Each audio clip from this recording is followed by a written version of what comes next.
So Barry, how are you doing today? Hey, doing good, Greg. How are you? Good, good. I'm curious, what was your first reaction when you heard yesterday that Coach Traylor had tested positive for COVID and you were kind of stepping into the interim role? Well, the first reaction was just, obviously disappointment for him and for our team. I mean, that was, it happened on the field, and I was right there next to him, and I could see the reaction, and I just trying to put myself in his shoes, just the way the whole year's gone to. Every team in football across the country, has dealt with these distractions, but he's done such a great job of leading us to them. And then to get us to this bowl game and not be able to see through it in his first year as a bowl game, those are all disappointing things, just for him. So it was just really just disappointment was my first initial reaction, just because I knew how much it was disappointing for him and our team. And so it happened very quickly. And honestly, just the way this year's gone, he's had a next man mentality, next man up mentality, and has preached it. And he's talked to the staff about it. So I knew that if anything ever happened to him, that probably I was going to need to step into that role. So I wasn't surprised, that happened. It was just disappointing to see that. What have your conversations been like with him since then? How is he handling this disappointing situation in the hours since then? Well, he's making the best of it. I mean, he's being very strong. I know the players have all, he's talked to a lot of them. I'm sure most every one of them have probably reached out, or he's had conversations back and forth with them. And like I told them, the only difference, and it's a big difference, but the only difference is going to be he's just not going to be physically with us. But his message, his words, his direction, they're all going to be with us, up until kickoff, until we're out there on the game field.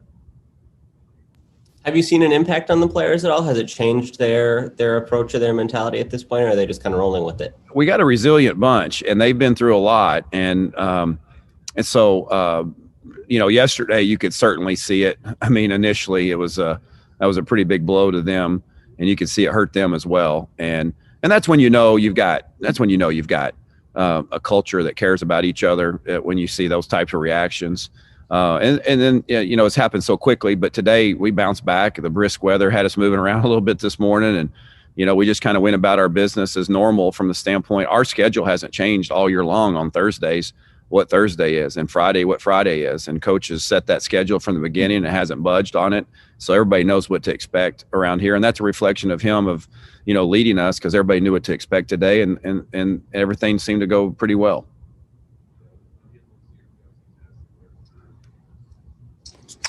Hey, Coach. I just want to jump in. Is Jeff definitely not coaching the bowl game? I know in the press release they said, well, we'll let you know if it's, 100% later down the line. But Right. It seems like you guys are prepared that he won't be there. Yeah, I think that's the way we're preparing, but I don't think that's finalized just yet. Okay. Yeah. Okay. And then also just for you, if you do have to step into that role, what kind of challenges present itself with calling the offense and worrying about that, and then also doing the head coaching duties? Well, there are just going to be a handful of times that maybe I have to take that coordinator hat title, that hat off, and be the head coach. And certainly got to think through all those.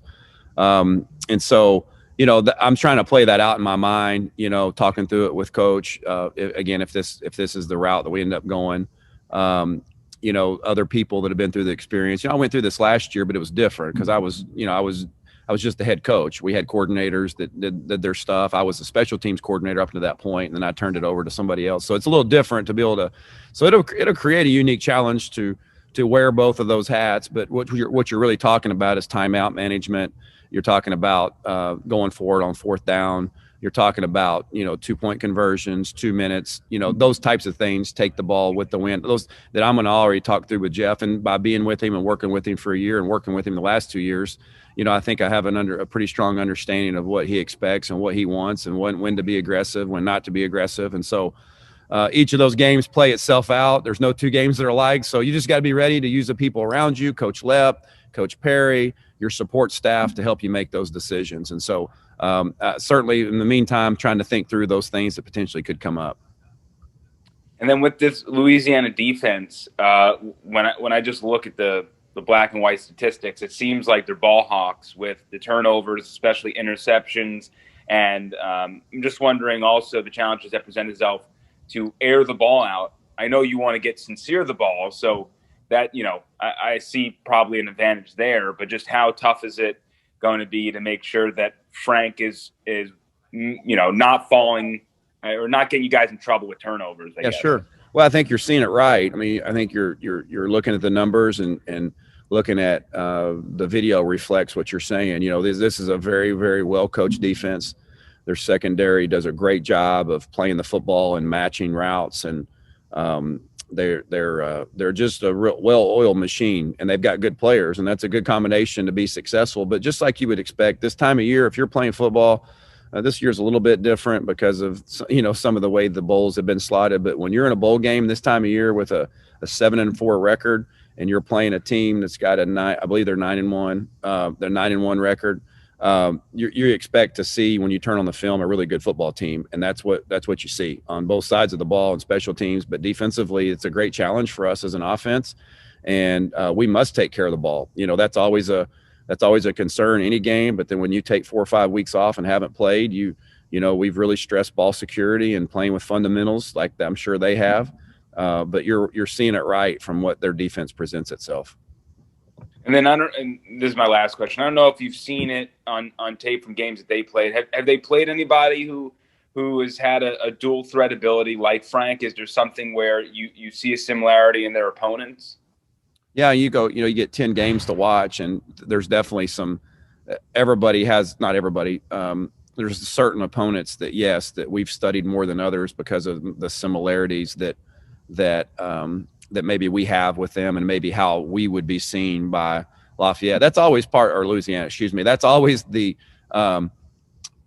chess match a little bit, is to see, well, what are they thinking? What are they seeing? What do you think they're studying? And so when you have 10 games to look at, you got a lot of volume of information together. And so we've just done our best job to make an educated guess on kind of how they're playing. One of the things that's not surprising is a defense as good as they are who they are. Every game through 1 to 10, you see a lot of the same common denominators in their structure and how they play. So to a large degree, that's the truth about who they are. And then when we get in the game, we'll have a better feel of how that's going to play out. Thank you so much. Okay, appreciate it. Coach, I had a quick question. Obviously, you know Jeff better than we do, but how is he? I know it's only been 24 hours, but how is he handled? Is he a hands-on kind of guy that's kind of itching to just want to help out from afar, or is he kind of really trusted the rest of the coaching staff and you to kind of make maybe some of those decisions that he doesn't need to be making right now? I think the answer to that is both. I mean, there's certain things that, as his mind is playing out, that he's trying to look out for our organization, our team, the best he can, to think about, this scenario or that scenario, but for the most part, like he talked to me last night about, he's like, hey, listen, he has set the culture. He has set the expectation here of the way things are operating, and all of our coaches, our players, trainers, managers, video people, all the people that are involved in this program, they all understand what the expectation is and how we operate. And so he trusts that. He trusts that greatly. And those are his words, not mine, and he trusts us to take what he's laid out before, and let's just get it to the finish line for these next, 3 days, and get our team to hopefully go play the best that they possibly can play on Saturday. Thank you. So, Barry, are there actually no differences for today and tomorrow, just with coach on a screen instead of in person, or are there some things you've had to change slightly just to be ready? We really hadn't had to change much. I mean, we've operated as normal from what the schedule was set out before. That had already been, set out all week. And so we're just going along with the schedule that's been set, and the practice is normal on Thursday. We're going to have a practice again tomorrow morning and load up on the buses and go to Dallas, and be in our normal Friday routine at the hotel with meetings and dinner and walkthroughs, and get up Saturday morning and go try to play our finest football game that we played all year long. Is there somebody specific on staff who is keeping him in the loop or making sure that he's digitally in all these meetings, or how is the communication today and tomorrow to keep him in the fold? Well, we haven't really even gone down the road of the, interaction visually or from a Zoom standpoint, in our meetings, just because yesterday, basically, once we got done with practice, the players were dismissed as normal. And then this morning was, our Thursday routine is to get out on the field pretty quickly, do a walkthrough, a team meeting on the field, And then afterwards, we just kind of lay out the schedule. So there really hadn't been what you would say a big void as far as what we normally do, and him not being able to do it. That's not been really created just yet. That's probably coming down the pipe here in the next, couple of days as we get closer to game time, and we'll just navigate that the best we can. But obviously Kevin Brown, our football operations, is coach's right-hand man, and they talk all the time. And so any of that information that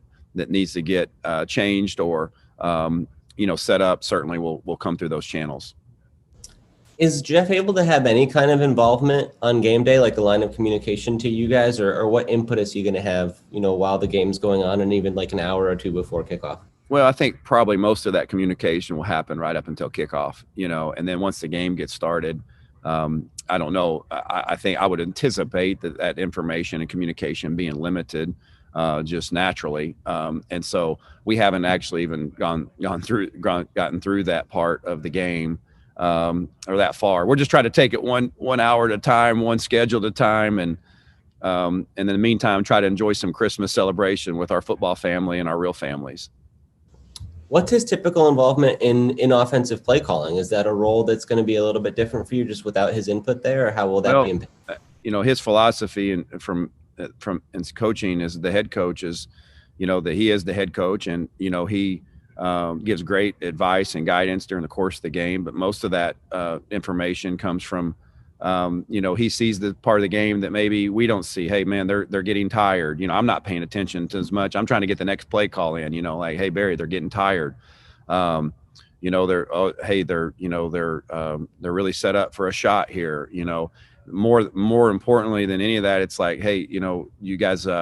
Think about 2 downs here. It's on 3rd down. He gives me a warning or a heads up to say he's thinking about 4th down, go for it. If I can make some of the yardage on 3rd down. So I'm going to have to replace some of that, mentally for my own self. I'm going to have to kind of maybe talk to myself a little bit and put myself in his shoes in that regard to say, hey, you need to be thinking about 4 down territory here, or potentially going for 2. So typically the game day communication goes like that, Greg. I mean, it's like what you would think a head coach would provide, and he does a really good job providing it on all 3 facets, on special teams, defense, and for me, of helping us just give guidance. But typically, as far as the specific plays, the play calls, it's pretty limited on what coach tries to intervene. He tries to let us do our jobs, and he offers great advice during the game. I got a couple more, but JJ, you can jump in now if you want. I don't want to hog all the time. Thanks, Greg. You're gonna get coal in your stocking, Greg. Hey, Barry, you were interim head coach at Arkansas last year, the last 2 games. What can you draw from that experience to help you in this situation?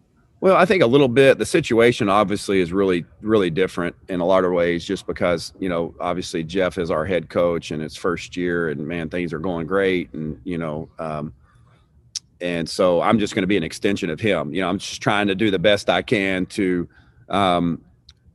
if we go down this route on Saturday, to be an extension of him.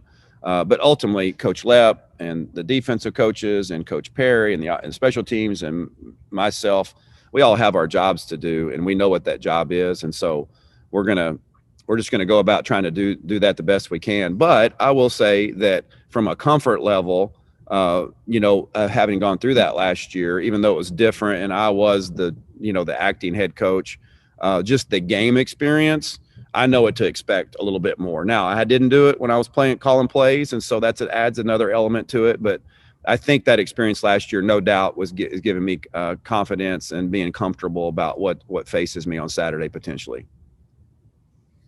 Is there someone on your offensive staff you're going to lean on a little bit more on Saturday, just because you're going to have to pay a little bit more attention to the defense?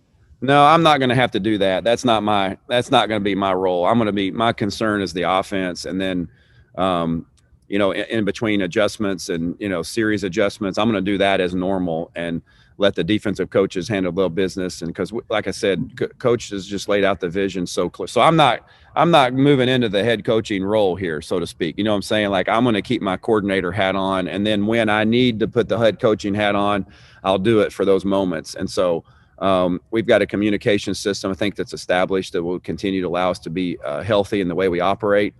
And so that's kind of the way I see the game going is I'm going to do my job. I'm going to always lean on the offensive coaches. We got a staff that I fully trust at every spot. And I know Coach Lepp and the defensive guys feel the same way. And so we're just going to go give it our best. And we'll just kind of take all these situations as they come. And the biggest thing is we want to make sure our team is prepared and that they are not at any disadvantage from that standpoint with missing our head coach, other than the obvious things that we are going to be at a disadvantage about. I mean, his leadership and the way our players, trust in him and believe in him. That's a big blow to us potentially if he's not going to be there. And we're just going to try to do the best from the on the field stuff the best we can, just to make sure it keeps going smoothly. What about the availability of your offensive personnel? How would you say you guys are in terms of health and having, most of your team available for Saturday? I think we're feeling pretty good about it. I think we're in pretty decent shape, all things considering.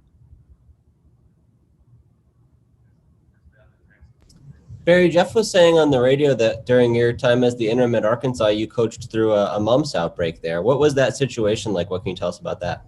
Yeah, that was unique. We got somehow or another, got the mumps, and I didn't even really know what the mumps was.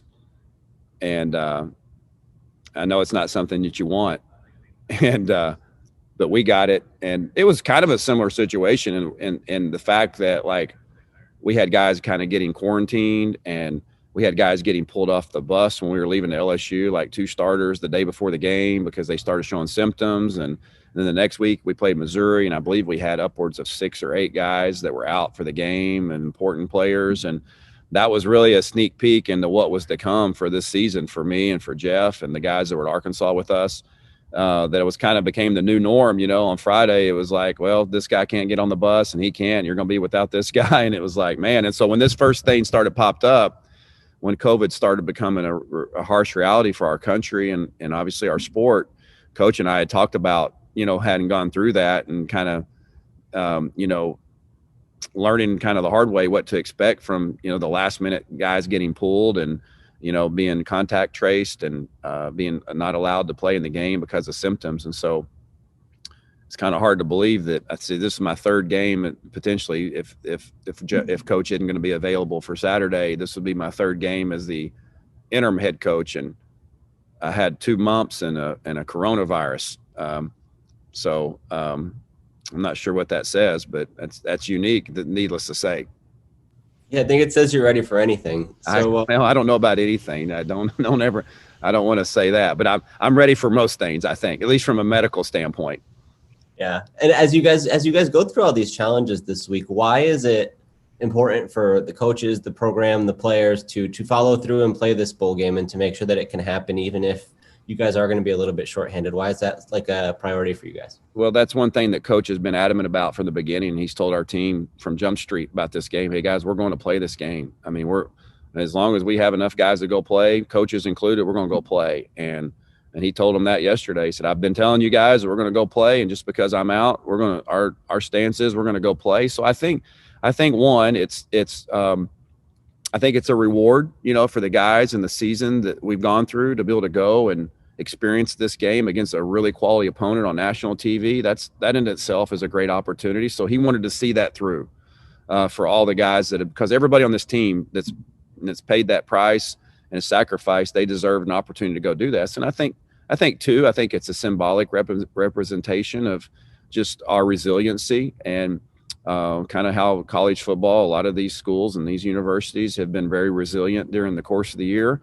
Ours has done a fantastic job. Our administrators and our training staff, our medical staff, and our players have just done a fantastic job of just weathering through this all year long, and from the start to finish. And we got 3 more days till the finish, and so we just want to see that through.